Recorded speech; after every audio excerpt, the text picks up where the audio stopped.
is goed om hier tussen julle te wees. Dit is lekker. Ek het daai woord nou seker al 1000 maal gebruik hierdie naweek. Ek kry nie regtig 'n geleentheid om dit te gebruik in Engeland nie, want my vrou's Engels Suid-Afrikaans. So al kere wanneer ons Afrikaans praat by die huis is wanneer ons wil skinder en nie wil hê die kinders moet verstaan nie. Maar ons het besef, ons 12-jarige ouwe dogtertjie verstaan meer Afrikaans as wat sy voorgee. Maar sy is slim, want sy maak asof sy niks weet nie. Want ek dink as ons geweet het, sy verstaan soveel soos wat sy verstaan, sou ons minder geskinder het. Maar is ook seker verkeerd van ons om te skinder, want dan leer ons kinders verkeerde maniere, is dit nie? Maar dit is lekker om hier saam met julle te wees. En ek bring vir julle groete uit Engeland. Ongelukkig is daar 'n paar van ons in Engeland wat seker hier moet wees in die bediening, maar dis waar ons is.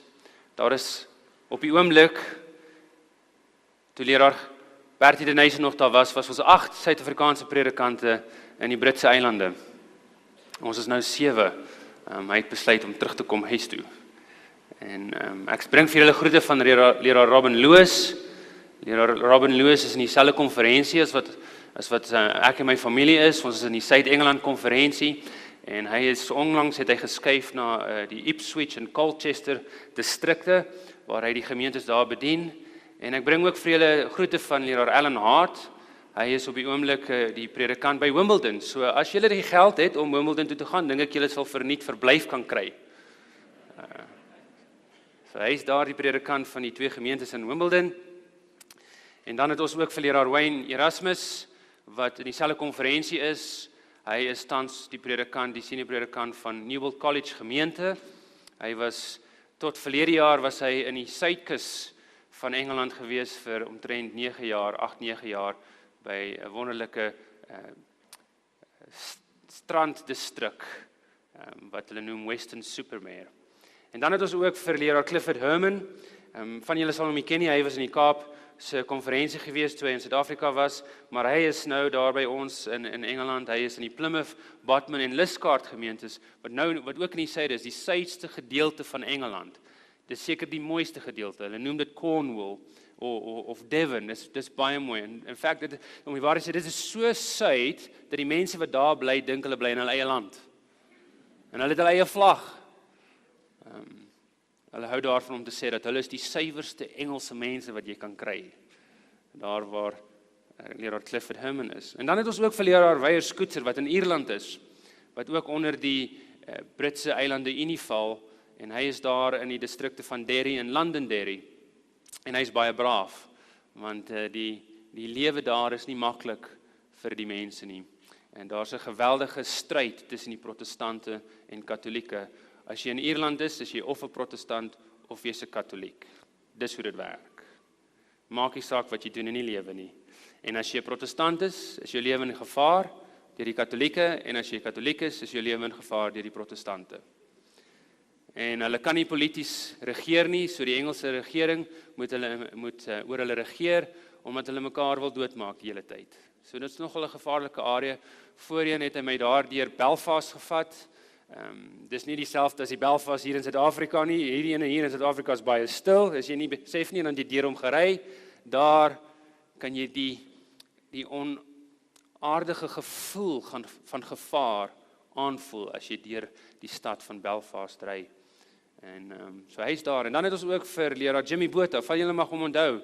Hy was hier in Suid-Afrika in die destydse Transvaal konferensie ook gewees. Hy is in Skotland. En hy is seker in een van die mooiste distrikte van die hele Britse eiland. Hy is in Edinburgh. En dit is baie, baie mooi. Dit lyk soos 'n sprokiesverhaal as jy daar in Edinburgh is. Hy is in Edinburgh en Dunfermline. So ja, ons is 'n paar van ons wat daar is. En ons is tans op Stanborough Park gemeente. Ek het gister vir hulle 'n bietjie daarvan vertel. Ons is 'n gemeente van so 700 lidmate. Dit klink baie, maar soos ek gister gesê het, meeste van ons is immigrante. Ek sal sê omtrent 70% van die gemeente is mense wat van ander lande afkom en omtrent 30% is mense wat uit Engeland daar is. Die ander waarheid is dat die gemeente is 'n oue gemeente, dit is 'n oud gemeente. Die meeste van die Britse lidmate is almal oor die 60s, van hulle in hulle 70s, van hulle in hulle 80s. En so dis nogal baie moeilik om direk uit te reik na die Britse Engelsman. En een van die groot redes, soos ek gister gesê het, is dis nie maklik om met hulle te praat oor die Bybel nie. 'n Ou moet hulle eers probeer oortuig dat daar is 'n God. Ons moet eers met mekaar kan gesels oor God. En om uit daai punt te kom, vat 'n geweldige lang tyd van vriendskap en vertroue. Want mense moet jou eers kan vertrou om te kan sien dat die lewe wat jy leef is die moeite werd om te probeer kopieer, om dieselfde tipe lewe vir hulself te wil hê. So ons moet hulle kan oortuig van deur ons lewe dat daar is 'n God en dit is waardevol om in God te glo en om in God te glo verander jou lewe en maak jou wat jy is voordat jy eers met hulle kan gesels oor die Bybel. En dan kan jy met hulle gesels oor die Bybel, maar weet julle wat is wonderlik? Wanneer hulle eers in God glo, is die Sabbat nie 'n probleem nie. Want hulle gaan in die eerste plek nie kerk toe nie. Die toestand van die dode is nie 'n probleem nie. Om die waarheid te sê, die toestand van die dode boodskap is eintlik 'n verligting vir die meeste van hulle, want die meeste van hulle lewe lewens waar hulle ouers, hulle vriende, hulle kinders doodgaan, en teen die tyd wanneer hulle kinders doodgegaan het hulle soveel skuld, want hulle het soveel haat gekoester teenoor hulle familielede en hulle vriende, dat hulle eintlik die toestand van die dode boodskap is 'n verligting vir hulle. Dit is ongelooflik. En so ja, dit is wonderlik om te sien hoe mense hulle lewens oorgee. En as hulle eers God ontdek het, dan is dit wonderlik om te sien wat hulle met hulle lewens doen. So ek wil julle vra om asseblief vir ons te bid. Dit is moeilik daar, maar ek glo God is daar. God is teenwoordig saam met ons daar. En ons is bly, ek is bly ten minste, my vrou is jaloers. En my ou seentjie is jaloers. Sy onthou Suid-Afrika nog 'n bietjie. Sy was 2,5 toe ons hier vanaf daan weg is. En sy onthou Hoedspruit, die Hoedspruit Sanien en Palaborwa gemeente is goed. En al wat sy kan onthou van Suid-Afrika is mangoes en lychees en lemoene en wartlemoene. Ek onthou ons daar langs die paaie op pad van Sanien af op pad Hoedspruit en ons stop hier sommer langs die pad en koop hier sommer 'n krat mangoes vir R30 daai tyd. En daai goed, ons moes dit in sakke pak, dit uitdeel vir die familie, want die goed het so vinnig ryp geword. En elke aand het ons wartlemoen, ek maak myself nou honger hier, so wartlemoen en lychees en mangoes geëet. En na kom jy in Engeland, en dan, ja, ons praat hier nie van die groente en vrugte wat jy daar kry nie. En nou die dag stap ek daar in 'n winkel in, ek onthou, ek stap daar in 'n winkel in, en noem hulle dit Costco, dis een van hierdie groot winkels, dis soos 'n metro of 'n trade center, en ek stap daar aan, en ek loop daar deur, ek moet goed gaan koop, en ek kom daar by die vrugte, en ek sien lychees, hulle noem dit lychees, jy weet, die ouens kan dit net nie reg kry nie, en ek sien hierdie boks, en ek draai hom so om, en dit sê, from South Africa, ek vat sommer 3 van die goede, en ek kom maar by die huis, en ek het dit so uitgetrek oor so 'n paar dae, jy weet, want jy moet dit daarom geniet. Dit was so lekker soet gewees. Jy moet hierdie goed invoer, anders te kry jy dit nie daar nie. So ja, ons mis dit. Ek het my kantoor in hierdie gemeente waar ons is. Die gemeente is oop elke dag van die week. En ons is besig van Maandag tot Sondag. En ons doen allerlei dinge vir die gemeenskap. Op 'n Maandag byvoorbeeld is daar 'n seniorsklub wat om en by 80 mense elke Maandag, mense oor die ouderdom van 65 kom by mekaar en dan is daar 'n program en dis ons geleentheid om met mense of wat op daardie ouderdom is oor God te praat vir 'n oomblik of so. En so op 'n Maandag het ons hierdie seniorsklub en op 'n Dinsdag het ons allerlei evangelisasie seminare, in die oggende het ons Daniël Openbaring Bybelstudie. So mense kan net kom as hulle wil en in die aande het ons 'n evangelisasie seminar en elke jaar verander ons die fokus so 'n bietjie en mense kan kom, daar's 'n maaltyd wat hulle kan hê en hulle kan net instap soos hulle wil. Op 'n Woensdag het ons hulle noem dit 'n toddler club, maar dit is soos 'n crash basies, 'n voorskoolse kinders wat kom. In die oggend is daar 'n sessie, daar's omtrent 30 ouers met kinders wat kom en in die middag 'n ander groep van 30, almal van die gemeenskap wat kom en op 'n donderdagoggend hardloop hulle dit ook. Op 'n donderdag aand, een keer 'n maand het ons gesondheidsbid programme en evangelisasieprogramme met demonstrasies, kookdemonstrasies, vegetariese etes en daai goeders. En op Saterdag, een keer in die maand het ons 'n ding wat ons noem Messy Church. Dis nogal messy hoor, dis nogal 'n gemors.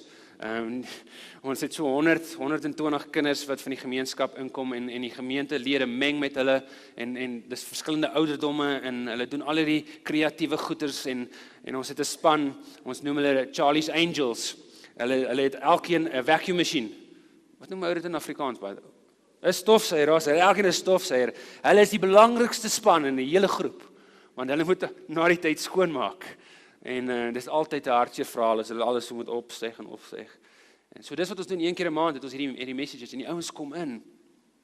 En ons gebruik die geleenthede om met mense te konnekteer en met hulle te gesels en net met hulle vriende te maak. Want ons is so bang. Ek weet nie of julle dit vind nie. Ek onthou hierso ook. Ons het ons kringe as adventiste, ons adventiste vriende. Ons is so bang om vriende met ander te maak. Of ons is nie noodwendig bang nie, maar ons is gemaklik met die vriende wat ons het. Is dit nie so nie? En selfs daar is ons as adventiste gemaklik met die adventiste vriende wat ons het. Ons dink omdat ons die waarheid het en ons ken hierdie wonderlike boodskap en ons weet wat in die Bybel staan en ons deel dit met ander. Dis lekker, ons het goeie vriende, maar die boodskap gaan nie uit nie. So ons gebruik hierdie geleenthede om met ander te meng, om vriende te maak met nie-adventiste. Want die Engelsman, hy praat nie eens met sy buurman nie. Kyk, ons Suid-Afrikaners praat met almal, man. En veral as jy Afrikaans is, ons is baie lekker, ons praat met almal. Maar dis nie dieselfde daar nie, en so ons gebruik hierdie geleenthede om met mense te meng, om vriende te maak. En dan gebruik die gemeenskap dit baie ook. Hulle het baie programme en daar's verskillende groepe, Alzheimer's en dementia. Dis groot in Europa. Dis 'n groot probleem, Alzheimer's en dementia. En ek wil vra dat julle vir leraar Alan Hart bid, want sy vrou was onlangs gediagnoseer en dit gaan baie moeilik met hulle. So bid asseblief vir leraar Alan Hart. Dit gaan moeilik op die oomblik met hulle. En dit gaan goed met ons daar. Dit gaan hard. Maar ek glo die Here is daar. Ons kan sien wanneer die mense hulle harte oorgee. Hulle gee dit oor aan God en God werk binne hulle. En as hulle eers God aangeneem het as hulle verlosser en Jesus Christus deur die Heilige Gees werk deur hulle en julle moet hulle sien. Hulle gaan uit en hulle probeer om die boodskap van liefde uit te leef teenoor ander. Maar bid vir ons asseblief. So ek het hierdie kantoor binne in hierdie kerk, binne in hierdie gemeenskapssaal wat ons het ek 'n kantoor en my kollega wat saam met my werk, hy het ook 'n kantoor en binne my kantoor het ek allerlei goeders. Ek het boeke wat goed is want ons huisies is klein. Ek onthou as toe ons net daar gekom het en ons trek in ons eerste huisie in. Dan sê ek, okay, hier's 'n kamer vir die bed, hier's 'n kamer vir die kinders. Okay, waar's 'n kamer vir my lesenaar? En daar's nie 'n kamer vir die lesenaar nie. So die lesenaar was sommer in die eetkamer gewees. En dis nie baie goed gewees nie. Ek onthou hoe ek gereeld as ek besig was om te werk, het Lyken op daardie ouderdom was sy 3 of 4 gewees, dan kom sy na my toe en dan wil sy nou iets doen, dan sê ek wag net so 'n bietjie, wag net so 'n bietjie. Ek net gou hier klaarmaak. Ek wil net gou hier klaarmaak. Ek weet daar's van die ander predikante wat weet hoe dit voel.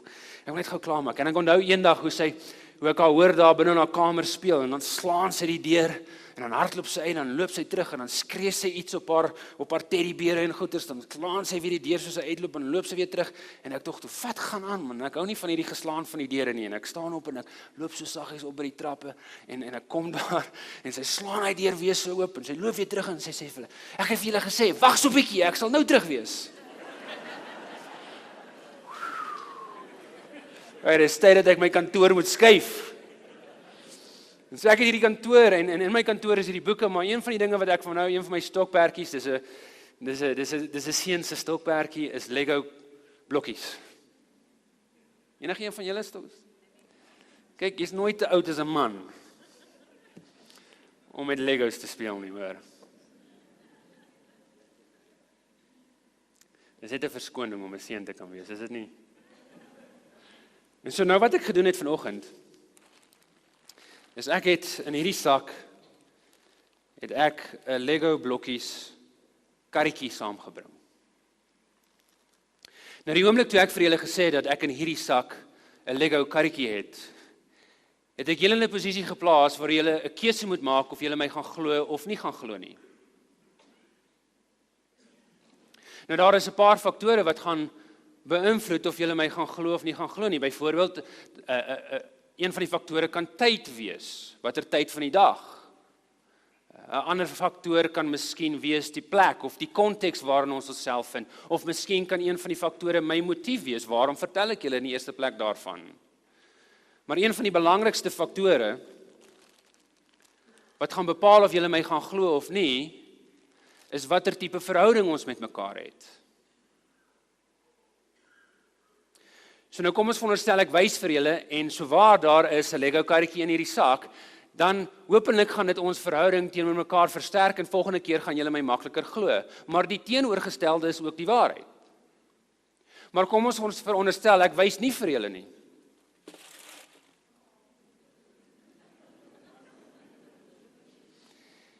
Die vraag wat ons dan in die gesig staar, is ons verhouding sterk genoeg vir julle om my te glo?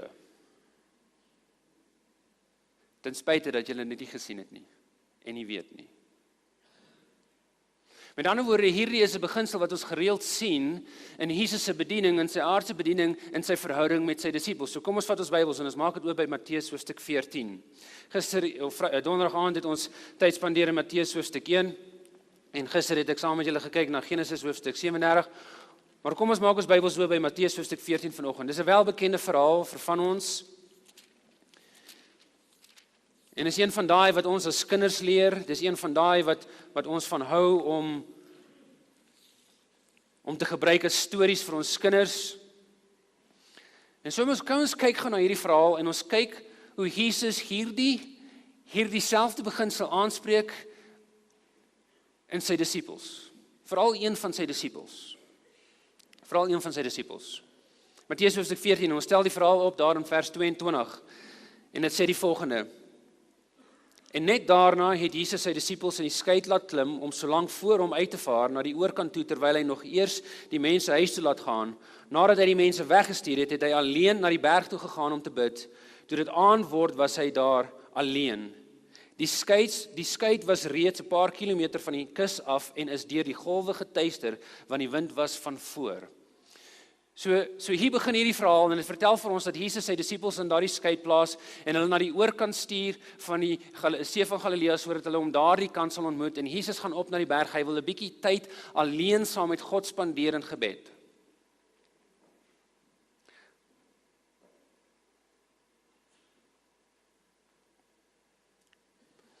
Maar wag 'n bietjie, hier is nie die eerste keer dat hulle dit moes gedoen het nie.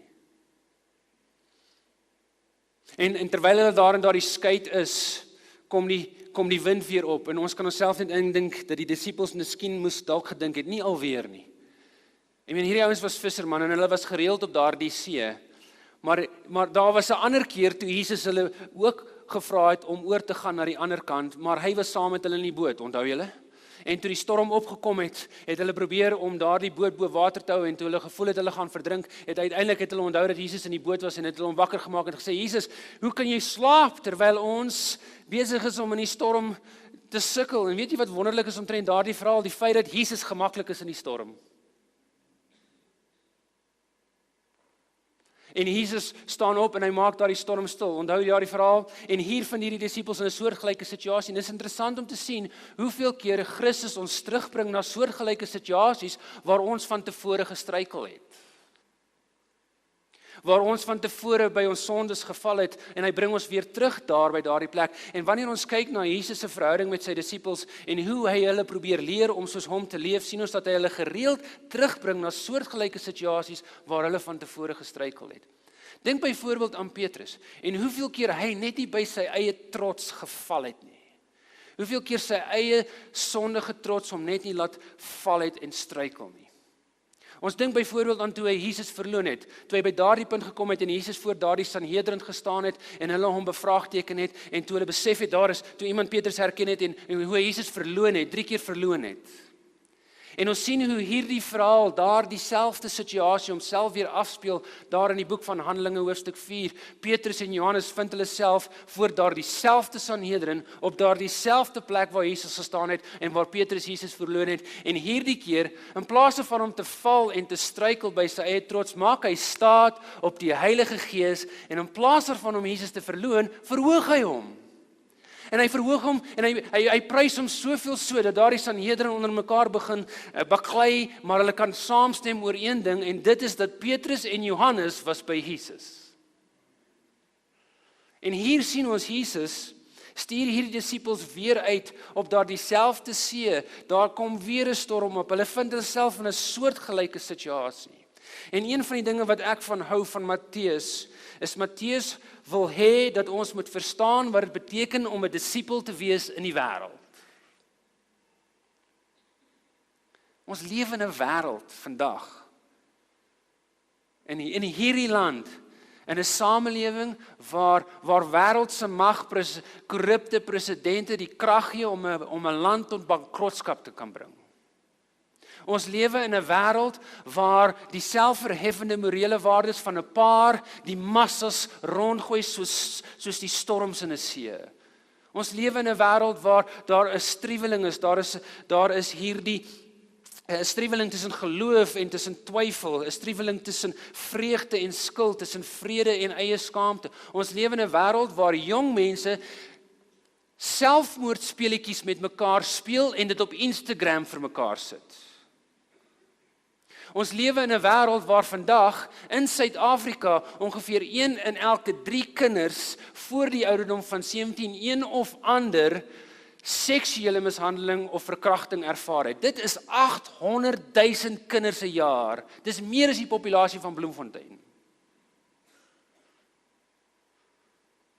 In verlede jaar het 'n studie uitgekom uit die Universiteit van Kaapstad dat 3,500 kinders in Suid-Afrika verlate gelos word elke jaar, is asof hulle soos vullis weggesmy word. Dis die wêreld waarin ons lewe. En dis die storms wat rondom ons woed. Kan jy dink wat 'n storm 'n kind moet ervaar op die ouderdom van 3 of 4 wanneer hy nie sy pa en sy ma kan vind nie, nie omdat hulle vergeet het waar hy is nie, maar omdat hulle hom daar gelos het. En hy moet groot word met daai gedagtes. Dis die samelewing, dis die wêreld waarin ons lewe.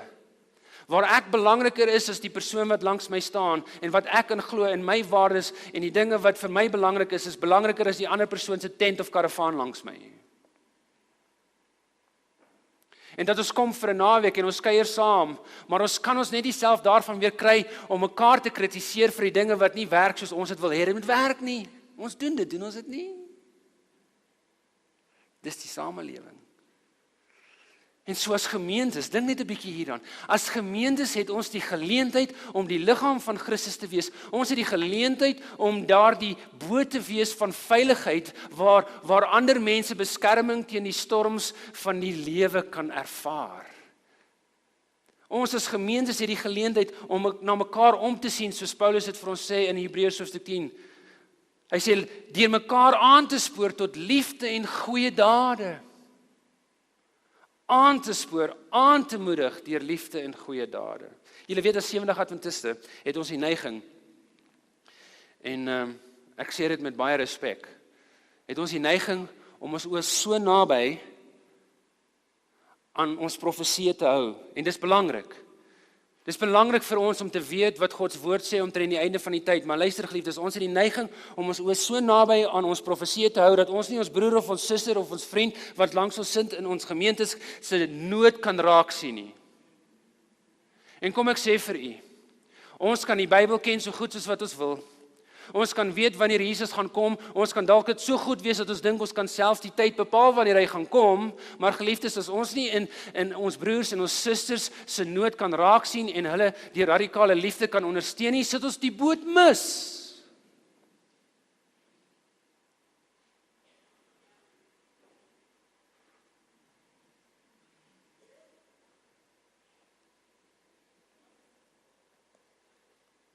Kom ons lees verder. Vers 25, Matteus hoofstuk 14. Maar in die 4de nagwaak het Jesus na hulle gekom.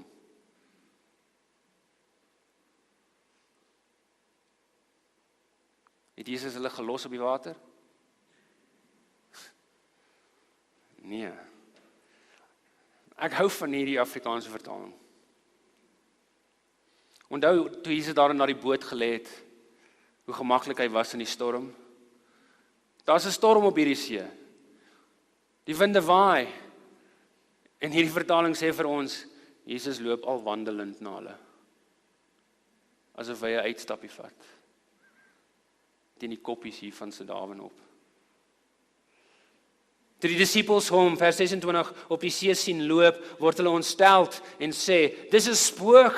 En hulle het geskreeu van vrees, maar Jesus het dadelik met hulle gespreek en gesê, hou goeie moed, dit is ek, moenie vrees nie. So hier is hierdie disippels, hulle word uitgestuur na die ander kant, die storm kom op, en ons kan osself net indink, hierdie disippels moes dink, nie alweer nie weer 'n keer nie, maar hierdie keer is Jesus nie fisies saam met hulle nie. En so hulle begin om soos die vorige keer om hulle selfboot daar die water te hou, miskien kan hulle aan die ander kant kom, maar die Bybel sê vir ons, die wind was van voor, daar's nie 'n manier hoe hulle aan die ander kant van die see sou kom nie. En hulle struikel, en uiteindelik is hulle moeg, en hulle is uitgeput, hulle is emosioneel en fisies gedaan. En ek weet dat daar van ons hier vanoggend is, wat kan sê, ek weet hoe hulle voel. Ek weet hoe hulle voel. Ek weet hoe dit voel, om vir die soveelste keer 'n miskraam te hê. Ek weet hoe dit voel, om vernederd sonder werk te sit. Ek weet hoe dit voel, om duisende rande in skuld te wees, dat ek nie weet waar die volgende dag se brood vandaan gaan kom vir my kinders en my vrou nie, maar ek kan hulle nie vertel nie, want ek voel te skuldig daaroor. Ek weet hoe dit voel, om tot siens te sê vir 'n geliefde, wat 'n terminale siekte het.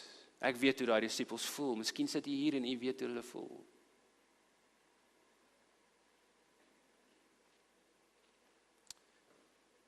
En ongelukkig, wanneer ons die storms van die lewe in die gesig staar, het ons die neiging om eers te probeer om dit uit te sorteer, en wanneer ons nie meer kan nie, wanneer ons uitgeput is, en wanneer ons klaar is, gedaan, emosioneel en fisies, gaan ons op ons knieë, soms nie eens op ons knieë nie, soms doen ons dit sommer waar ons ook al is, en ons skree uit teenoor God, en ons sê vir hom, waar is jy, waarom help jy nie?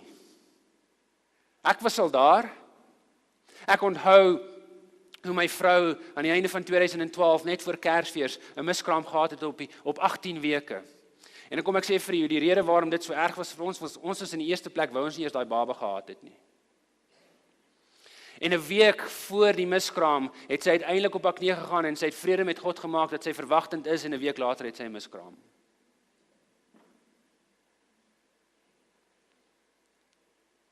En selfs nou is daar tye, wanneer ons teenoor God uitskree, waarom? Waar is jy?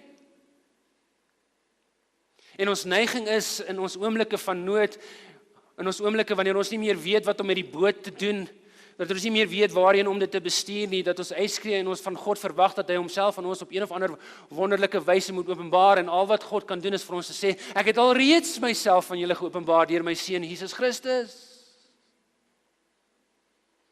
Maar ek wil u aanmoedig vanoggend, geliefdes, ek wil u aanmoedig en vir u sê dat Christus, dat God meer bereid is dat ons dit wil glo, dat hy die Heilige Gees se krag vir ons wil gee sodat ons deur hierdie dinge kan lewe. Hy is so bereid om vir ons die Heilige Gees te gee sodat ons kan glo dat die karretjie in daardie sak is. Ellen White beskryf hier die krag van die Heilige Gees daarin die boek Handelinge van die Apostels op bladsy 49, wanneer sy verwys na daardie vroeë Christelike kerk, toe Jesus vir hulle gesê daar in die boek van Handelinge, wag, voor julle uitgaan om my getuies te wees, wag, as julle uitgaan om my getuies te wees, sonder die Heilige Gees gaan julle dit nie kan doen nie, wag vir die Heilige Gees. Nou luister hoe sy dit beskryf op bladsy 49, sy sê, met groot krag het die apostels getuienis gegee van die opstanding van die Here Jesus, en groot genade was oor hulle almal. Deur hulle arbeid is uitverkore manne by die gemeente gevoeg, manne wat die woord van die waarheid aangeneem het en toe hulle lewe daaraan gewy het om die hoop wat hulle harte met vrede en vreugde vervul het, aan ander te bring.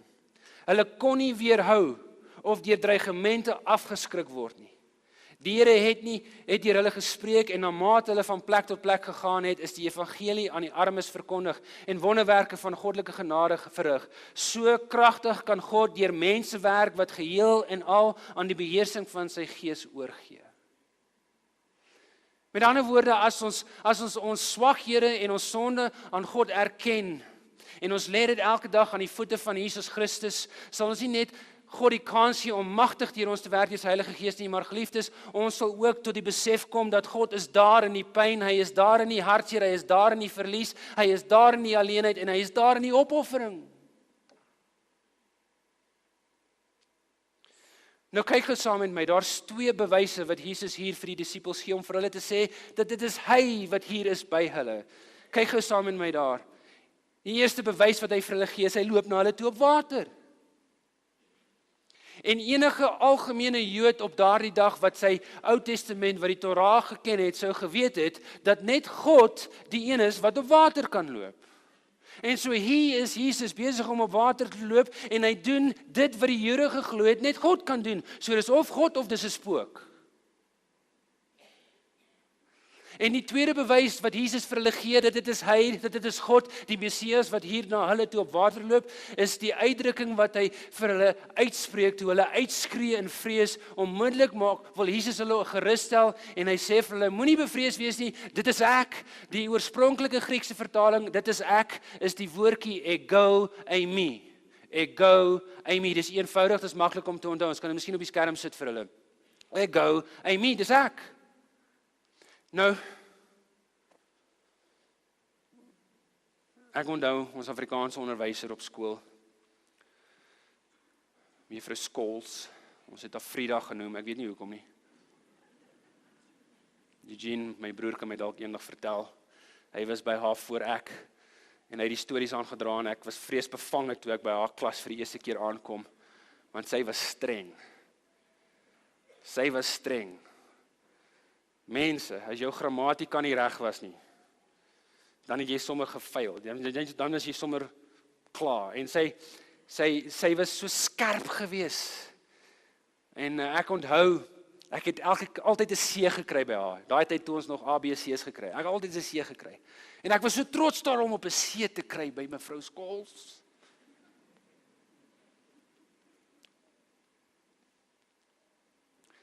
En sy het altyd vir my gesê, as jy net weet, dat 'n negatief het 2 nies.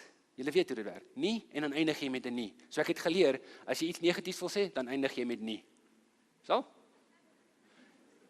Dit is so, is dit nie? Of het ek nou verkeerd? Ja, dit is so. Nou hier is ons probleme as Suid-Afrikaners, as Afrikaans sprekendes.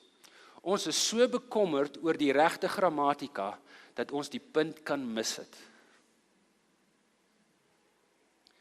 En dis wat hier gebeur. Ons is so bekommerd dat hierdie sin nie vir ons gaan sin maak, dat hierdie teks nie vir ons gaan sin maak nie, en so ons gebruik goeie grammatika om seker te maak dat ons dit gaan goed klink, maar ons mis die mooiheid van hierdie boodskap. En kom ek kyk of ek dit vir julle kan verduidelik. Kom ons gaan na Johannes hoofstuk 8 toe. Johannes hoofstuk 8, dan blaai gou saam met my daarna.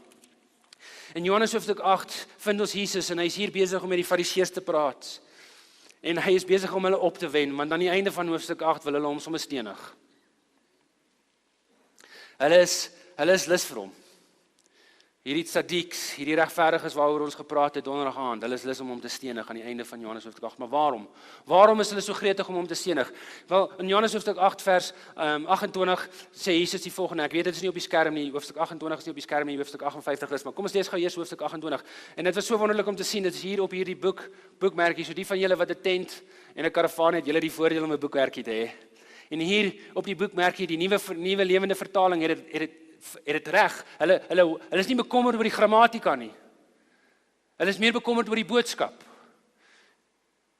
En luister wat die ou vertaling vir ons sê. Dit sê vir ons daar in vers 28, en Jesus sê vir hulle, wanneer julle die seun van die mens verhoog het, dan sal julle weet dat dit ek is.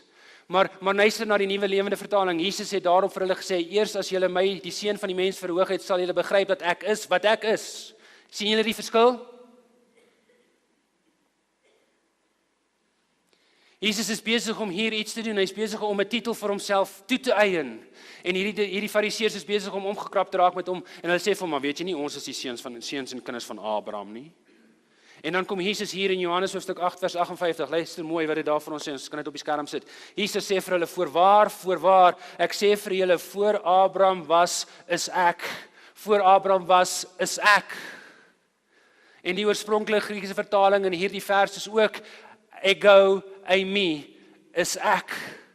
Met ander woorde, Jesus is besig om hier vir die Fariseërs te sê wat hy besig was om daar vir Petrus te sê.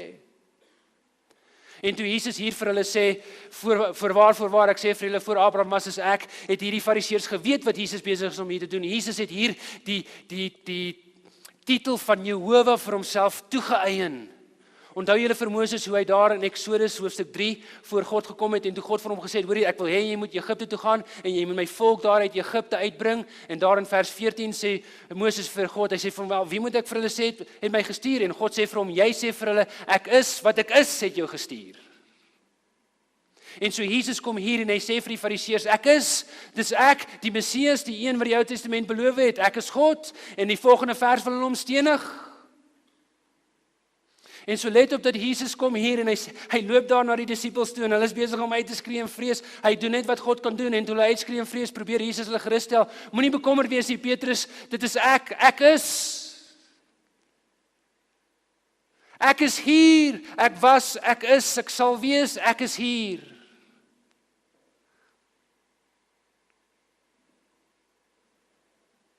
So let nou mooi op dat Matteus probeer nie vir ons hier wys hoe wonderbaarlik Jesus, hoe indrukwekkend dit is vir Jesus om swaartekrag te kan vermy en op water te kan loop nie. Matteus is meer bekommerd daaroor dat ons sal verstaan dat die ek is hier.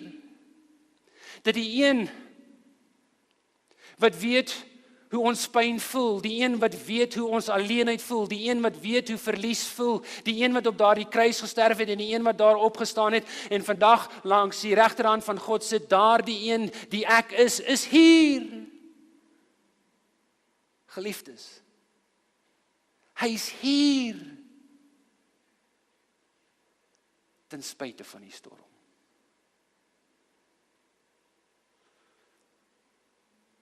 Ons vind daardie ongelooflike verhaal van Stefanus, leraar Koets, het gisteraan daaraan geraak, daar in die boek van Handelinge hoofstuk 7.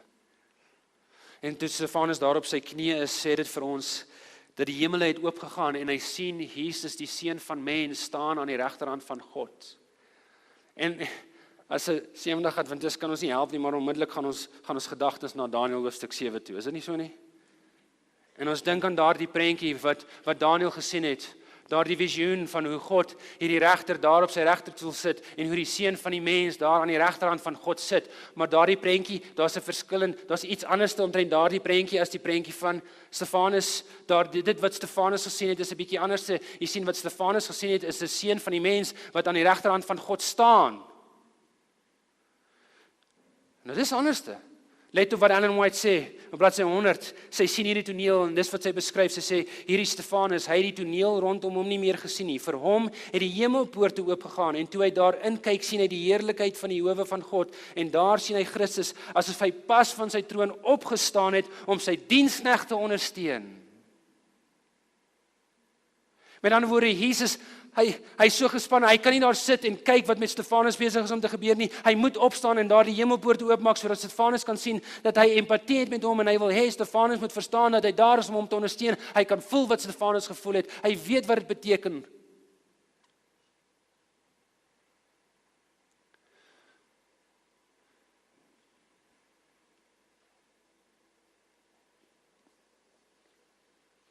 Wanneer die kar breek, kinders nie wil luister nie.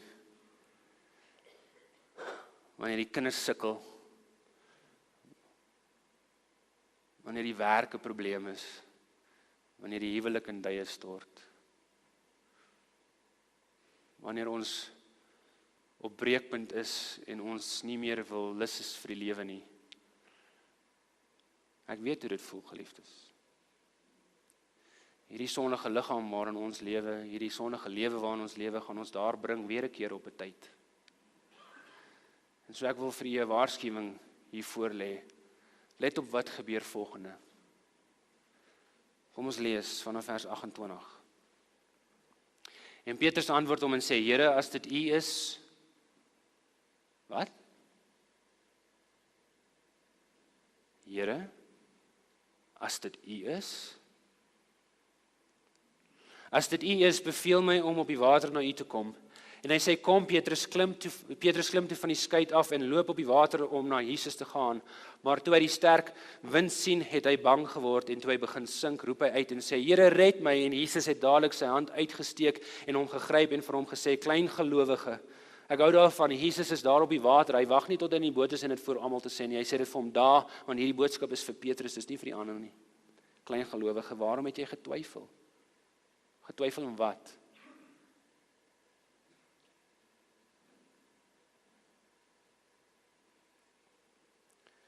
Daarop klim hulle in die skei en die wind het gaan lê. Toe kom die wat in die skei was en val voor hom neer en sê, waarlik, U is die Seun van God.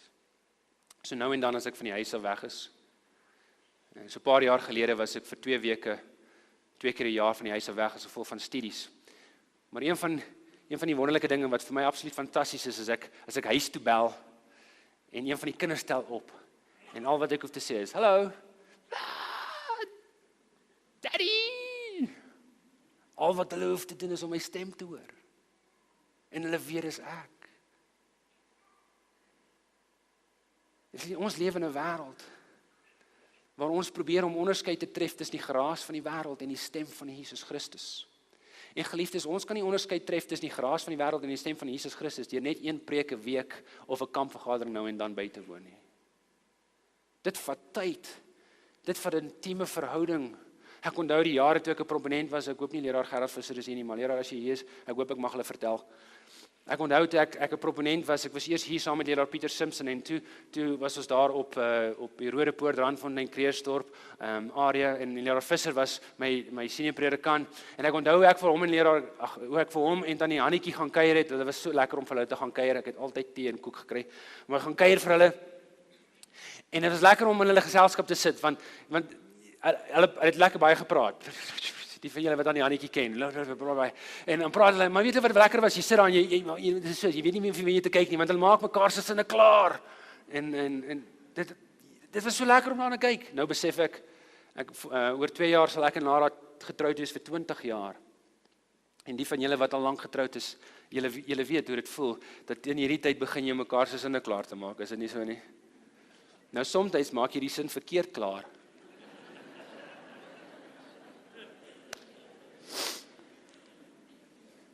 Dan kry jy so kyk. Dan praat ons maar later daaroor.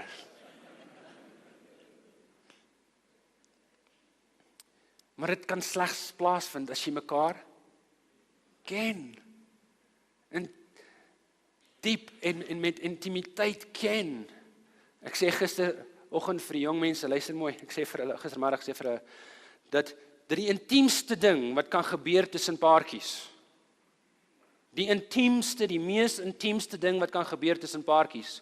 En julle almal dink, ja, ek weet waarheen hy gaan, hè. Dis nie seks nie. Is om te saam vir en met mekaar te bid. Want wanneer jy saam vir en met mekaar bid, maak jy jouself oop. Is jy op jou kwesbaarste. Is daar 'n geleentheid, is daar 'n veilige spasie waar jy nader aan mekaar en aan God kan groei. Dis die mees intiemste ding, liefdevolste ding wat 'n paartjie kan doen, is om saam vir en met mekaar te bid. En so ons sien hier is Petrus, hy spandeer 3 jaar saam met Jesus, intieme tyd saam met Jesus. Hy is daar met Jesus wanneer Jesus op sy kwesbaarste is. Hy is daar wanneer Jesus moet wakker word in die oggend en daar is nie kos nie en hy is honger en daar is nie water nie en hulle weet nie waar hulle volgende heen moet gaan nie. Hy is daar wanneer Jesus aan die slaap moet raak, maar die geraas is te veel en die disippels karring met mekaar. Hy is daar wanneer Jesus vir die soveelste keer sien hoe die disippels met mekaar baklei oor wie van hulle die belangrikste is. Hy is daar wanneer hy Jesus sien hoe hy duisende mense op 'n dag gesond maak. Hy is daar om Jesus te sien in sy intiemste en kwesbaarste tyd, en hier is Petrus en ons vind dat hy dieselfde versoeking aan Jesus plaas as Satan. Nou jy dink, wat?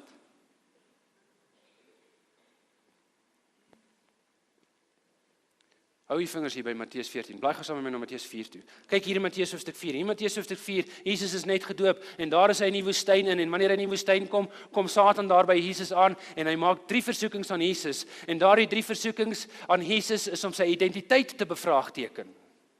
En hy kom daar in Matteus hoofstuk 4, daar in vers 3, en dit sê die volgende, en ek lees vir julle, en die versoeker het na hom gekom en gesê, as u die seun van God is, as dit u is, as dit jy is, Jesus.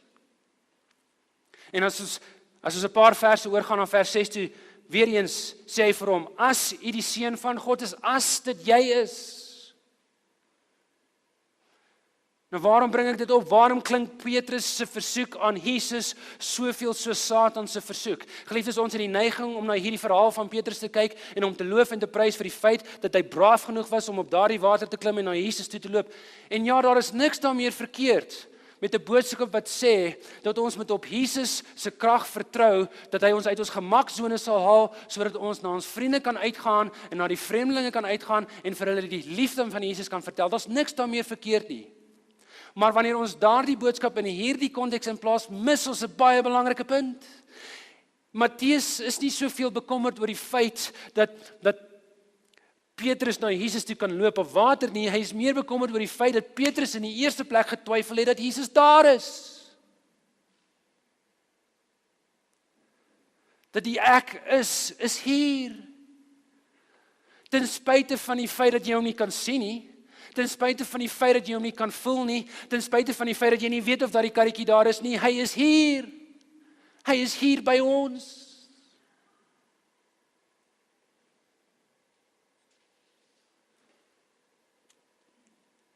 En in daardie ongeloof, hierdie konteks van Petrus se ongeloof, en opgewondenheid, daag hy Jesus uit, dat as dit hy is, laat hy hom op water kan laat loop.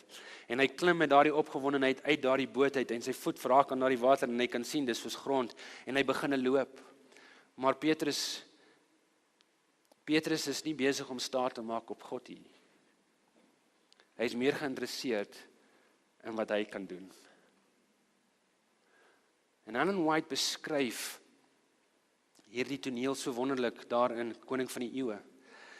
En aan die einde van hierdie beskrywing stel sy 'n motief voor wat ons sal help om te kan vertrou in Jesus se teenwoordigheid ten spyte van die golwe wat rondom ons waai en ten spyte van die feit dat ons hom dalk nie kan sien nie. Sy skryf op bladsy 384, in hierdie voorval op die water wou hy aan Petrus sy eie swakheid openbaar, aan hom wys dat sy enigste veiligheid gedurende vertroue op goddelike krag was. Te midde van die storms van versoeking sou hy alleen veilig wees as hy homself heeltemal wantrou en die Heiland alleen vertrou.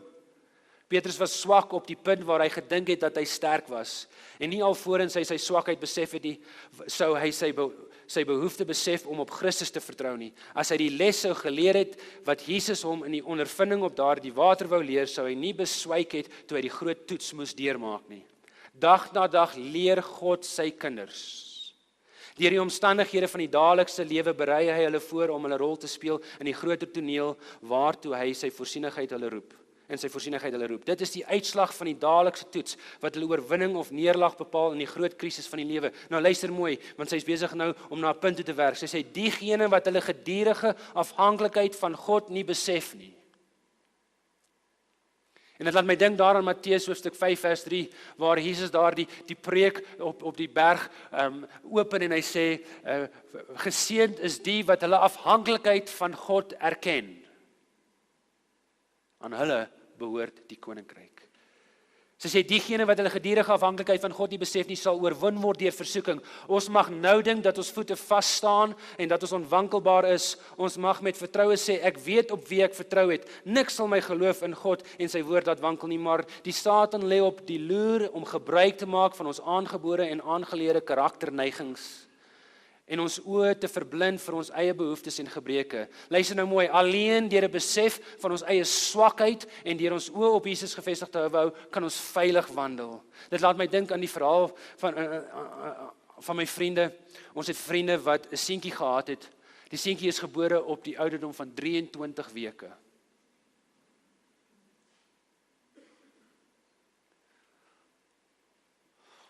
Ek onthou toe ek die oproep kry. Hulle was gemeentelede. En hulle vir my sê dat die ma het in kraam gegaan en Samuel, die seentjie se naam is Samuel, is gebore.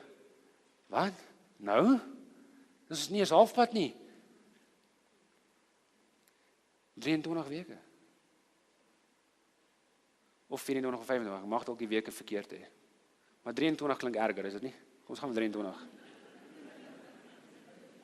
23, 24 of 25. Maar selfs 25. En ons is jaag daar na die hospitaal toe.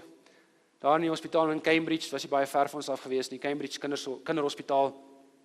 En ons is daarin, en hy was so groot soos sy pa se hand.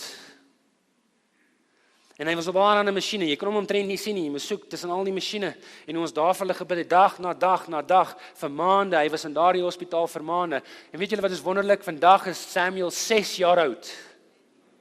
Nou ek weet, ek vertel hierdie verhaal en daar is van julle wat nie dieselfde ondervinding het nie, daar is van julle wat nie eers kinders het nie, want julle kan nie eers geboorteskenk nie as gevolg van allerlei dinge wat in julle lewe gebeur. Ek weet dit is vir van julle dalk 'n hartjie verhaal, maar van julle is dit 'n blye verhaal. Vir hulle was dit 'n blye verhaal op daardie stadium. 6 weke oud.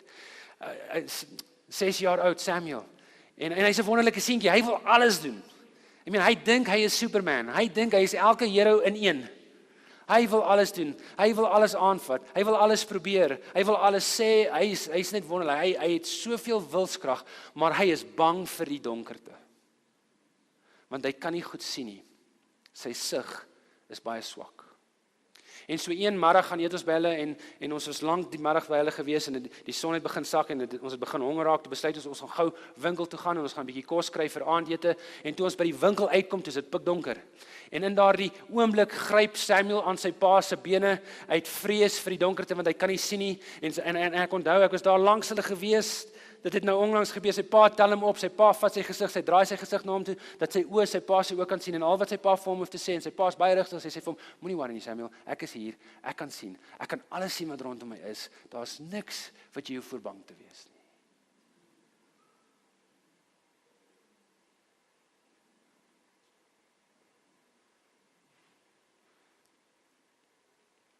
Julle dink soms dink ons het soveel geloof nodig, dat as ons geloof sterk genoeg is, kan ons struikelblokke en ons struwelinge oorkom.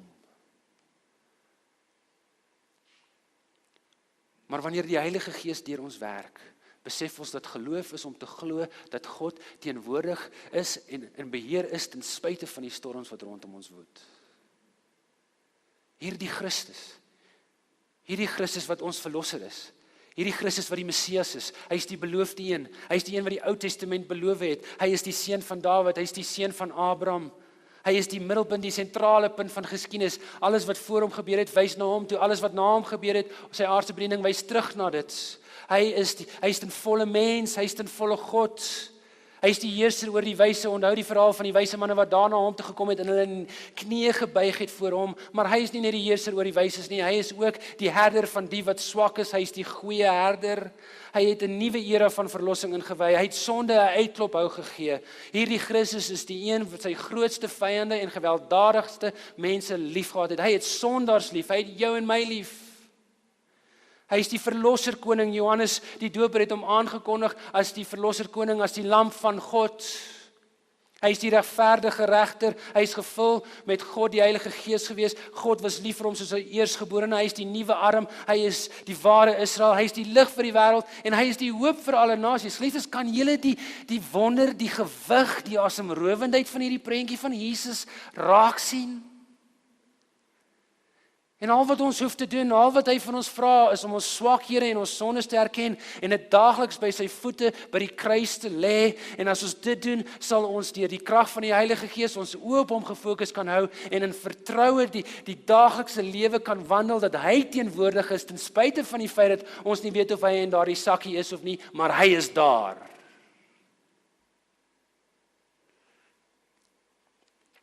Ons tyd is verby, al seker 'n uur terug. Maar kyk, ek kom 'n ver pad. So een storie sal seker nog oukei wees, nou. Ek het dit altyd gehaat as die predikant dit gesê het. Ek onthou dat ek daar agter gesit het by die rekenaar en dan sê die predikant, julle sal mos nie omgee as ek nog iets sê nie. Ja, ek sal, ek wil gaan eet, ek is honger.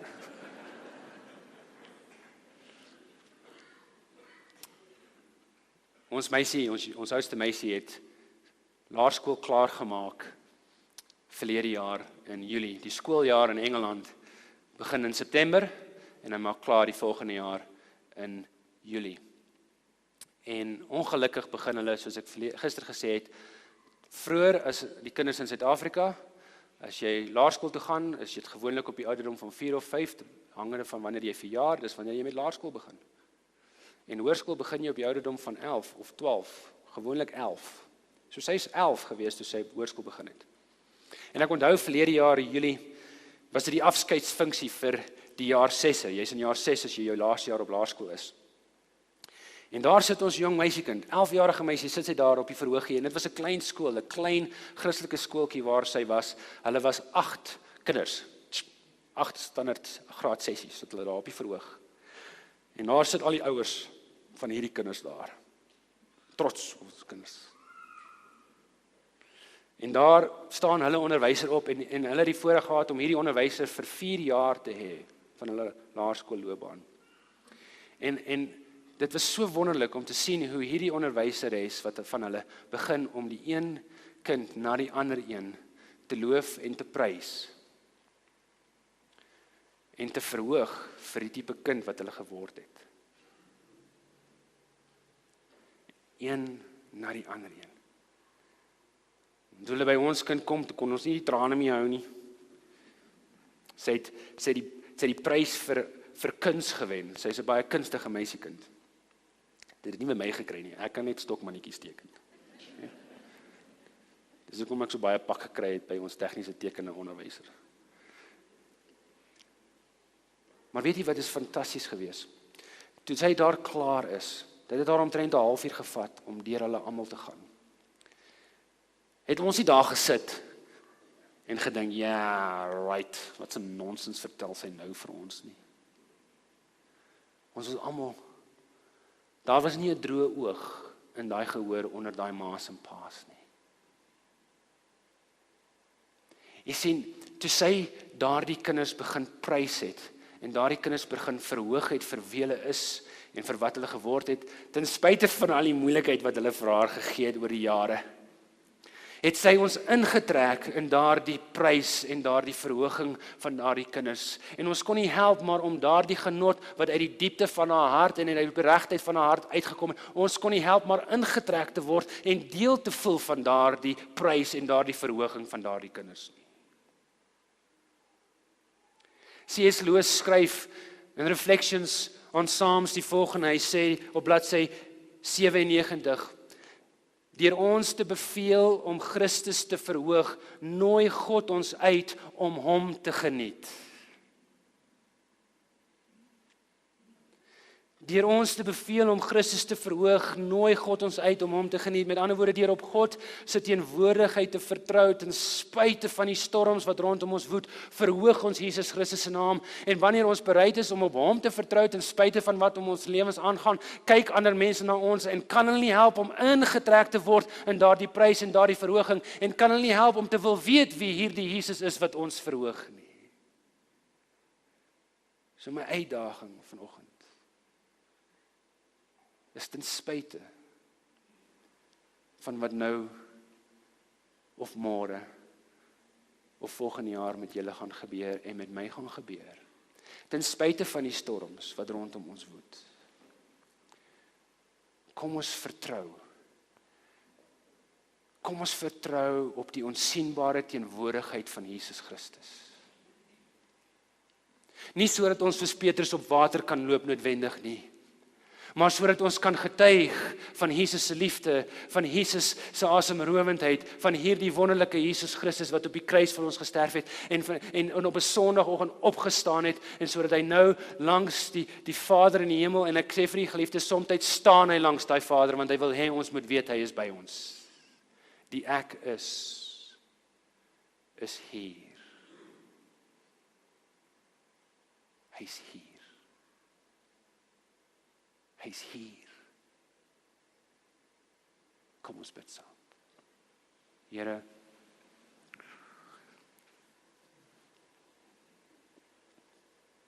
dit was nou baie tyd wat ons gevat het om te praat oor die wonderbaarlikheid van U teenwoordigheid ten spyte van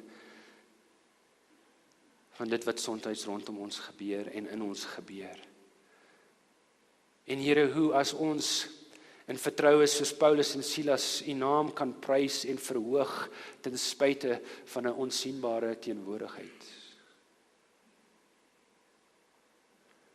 Dat ander die liefde, die genade, die barmhartigheid, die sagmoedigheid en die krag van die Heilige Gees kan ervaar deur ons in hulle lewe. En Jesus Christus hulle verlosser ook kan word. Dankie Here, dat U die ek is, hier is. Dankie. Dankie. Amen.